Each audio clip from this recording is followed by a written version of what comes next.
Hello दोस्तों, उदय study IQ में आप सभी का स्वागत है। आज पढ़ने वाले हैं ईवीएस एनसीईआरटी का निचोड़। अब देखिए किसके बारे में जानते हैं। स्लॉथ भालू जैसा दिखता है पर भालू नहीं है।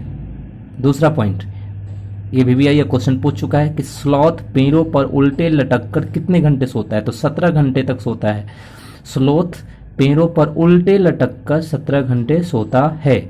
स्लॉथ जिस पेड़ पर रहता है उसी पेड़ की पत्तियां को खाता है। स्लॉथ जो है जिस पेड़ पर वह रहता है उसी पेड़ की पत्तियां को खाता है। VBI पॉइंट है। अगला है कि स्लॉथ की औसत आयु लगभग 40 वर्ष है। वो कितने तक जीता है? 40 वर्ष तक।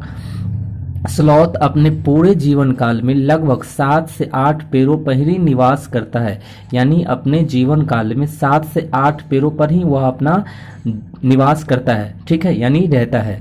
अगला पॉइंट है कि स्लॉथ सप्ताह में एक दिन शौच के लिए नीचे उतरता है, यानी कि सप्ताह में एक दिन पेड़ से नीचे उतरता है। किस लिए? शौच के लिए, ठीक है। अगला पॉइंट है कि स्लॉथ एक अच्छा तैराक भी है। स्लॉथ जो है एक अच्छा तैराक भी है।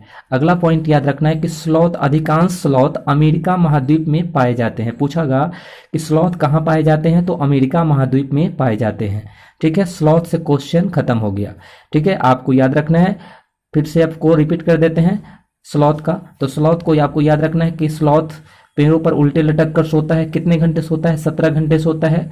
स्लॉथ जिस पेड़ पे रहता है उसी पेड़ की पत्तियों को खाता है। स्लॉथ जो है अपने जीवन काल में 7 से 8 पेड़ों पे ही निवास करता है, ठीक है। सप्ताह में एक दिन शौच के लिए उतरता है, नीचे उतरता है पेड़ों से, और अधिकांश स्लॉथ अमेरिका महाद्वीप में पाए जाते हैं। अब जानते हैं सांप के बारे में। सांप एक रेंगने वाला सरीसृप प्रजाति है। जो रेंगता है, रेंगने वाला जानवर होता है और जीव होता है, उसे क्या कहते हैं? सरीसृप कहते हैं। भारत में कुल 4 प्रकार के जहरीले सांप पाए जाते हैं। भारत में बहुत सारे सांप पाए जाते हैं, अनेक प्रकार के, लेकिन भारत में कुल 4 प्रकार के जहरीले सांप पाए जाते हैं। ये क्वेश्चन पूछे है कि कितने प्रकार के जहरीले सांप भारत में पाए जाते हैं? 4 प्रकार के। पहला है नाग, जिसे किंग कोबरा भी कहते हैं। दूसरा करैत, तीसरा अफाई, और चौथा दुबोइया। नाग या किंग कोबरा, करैत, अफाई, दुबोइया। अब है सांप के 2 विषैले दांत होते हैं जिनके माध्यम से सांप विष या जहर को किसी जीव या अन्य जीवों में प्रवेश कराता है। सांप काटने की दवा, जो सांप काटता है तो उसकी दवा सीरम सांपों के जहर से ही बनाया जाता है। प्राथमिक स्वास्थ्य केंद्रों पर उपलब्ध होता है। पूछेगा कि जहर जो है उसकी दवा किससे बनाई जाती है, तो सांप के काटने की दवा सांपों के जहर से ही बनाया जाता है, ठीक है।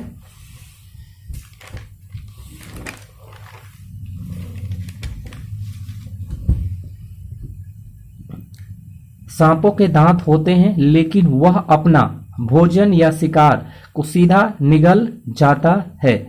भोजन का शिकार कैसे करता है? निगल के। अब है मेन पॉइंट, नाग या किंग कोबरा एक ऐसा सांप है जो घोंसला बनाता है। अब क्वेश्चन पूछता है कि घोंसला बनाने वाला सांप कौन सा है, तो नाग या किंग कोबरा एक ऐसा सांप है जो घोंसला का बनाता है। अगला पॉइंट है सांप को किसान का मित्र भी कहा जाता है। अब है अगला पॉइंट कि विश्व का सबसे लंबा जीव कौन सा है? अजगर। विश्व का सबसे लंबा जीव कौन सा है? अजगर। और विश्व में सर्वाधिक सांप विषुवतीय रेखीय क्षेत्र में पाया जाता है। विश्व में सर्वाधिक सांप कहाँ पाए जाते हैं? विषुवतीय रेखीय क्षेत्र में पाए जाते हैं। और एक जगह है, और ये क्वेश्चन पूछ चुका है प्रीवियस में, हांगकांग के लोग सांपों के मांस को खाते हैं, जिसे क्या कहते हैं? लिंग हू फेन कहा जाता है। हांगकांग के लोग सांपों के मांस को खाते हैं, जिसे लिंग हू फेन कहा जाता है। सांप के कान नहीं होते हैं, लेकिन वह ध्वनि के कंपन को महसूस करता है। सांप के कान नहीं होते हैं, लेकिन वह कैसे महसूस करता है? ध्वनि के कंपन को महसूस करता है। अगला पॉइंट है बाघ। बाघ से रिलेटेड, तो बाघ भारत का राष्ट्रीय पशु है। भारत में सर्वाधिक बाघ मध्य प्रदेश में पाए जाते हैं, इसलिए MP यानी मध्य प्रदेश को टाइगर स्टेट भी कहा जाता है, ठीक है। बाघ समूह में रहते हैं। बाघ कहाँ रहता है? समूह में रहते हैं, और एक समूह में लगभग 10 से 12 बाघ रहते हैं। कितने? 10 से 12 बाघ रहते हैं। बाघ के समूह का नेतृत्व बाघिन करती है। पूछेगा कि बाघ के समूह का नेतृत्व कौन करती है? बाघिन करती है।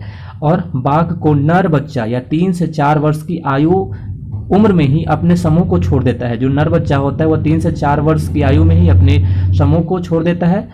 अपने इलाका का निर्धारण, जो बाघ होता है अपने इलाका का निर्धारण किसके माध्यम से करता है? मूत्र के द्वारा करता है। अगर इसके इलाके में कोई आता है तो वो पता आसानी से कर लेता है इसके माध्यम से, मूत्र के माध्यम से।